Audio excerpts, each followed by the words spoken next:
give it up for Vice President Kamala Harris. Welcome to Atlanta.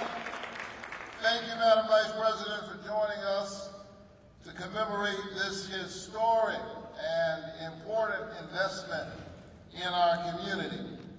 And thank you to my brother and partner, Senator Ossoff, and Congresswoman Williams for your cooperation and your leadership on this important project. Let's be very clear, today is a day of celebration. It's a day of celebration because at last we start down the road of repairing and revitalizing and reconnecting neighborhoods in the heart of Atlanta. Neighborhoods that have been historically black communities torn apart by highway construction. Between 1955 and 1966, that's when they stopped collecting the data. But between 1955 and 1966, some 1.2 million Americans displaced by this highway construction. It went on until 1974, so we don't have all the numbers. But 55% of them African Americans, although we're just 13% of the population. They call it urban renewal. The question is, at whose expense? And so this is about making it right. This is about repairing the damage that was done. This happened in Atlanta. We're centered on this project, the Stitch. Let's hear it for the Stitch.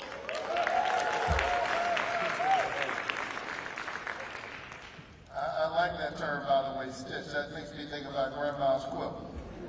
That's good work. That's good work for the soul. But this happened in communities, black communities, all across our country.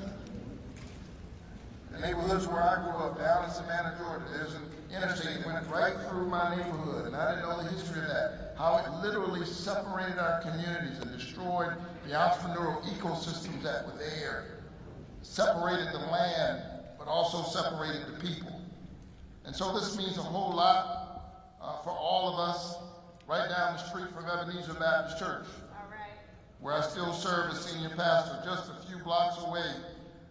Many of my parishioners have long connections to this community that has been divided, and many of their stories and their family stories are rooted in the displacement experienced all of those years ago.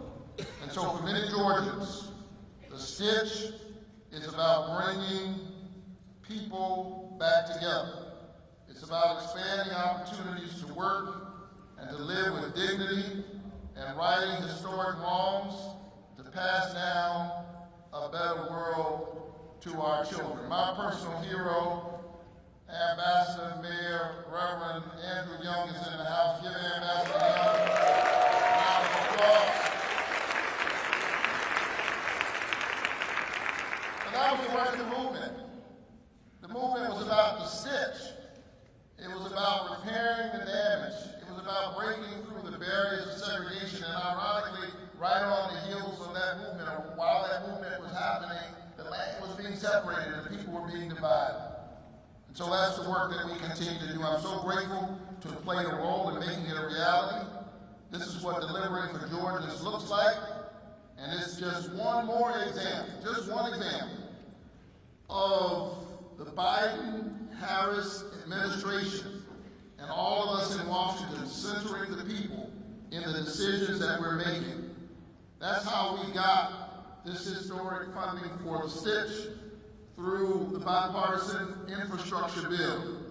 And that's how we continue to stand up for people and center people time and time again. That's how we cap insulin for seniors at no more than $35 out-of-pocket cost per month. That's how we invested more than $7 billion, with a B, $7 billion in historically black colleges and universities. That's how we canceled more than $150 billion in student debt for more than 4 million Americans, and how we're pushing to do even more. The Stitch, this historic federal investment, all of these deliverables represent the good that we can accomplish when we put politics aside and center the people. I'm going to keep working with the President, with the Vice President, and my fellow Georgia lawmakers to keep delivering these strong investments and make sure the work we're doing in Washington works for the people of this state. Thank you once again for being here. Thank you, Madam Vice President, and let's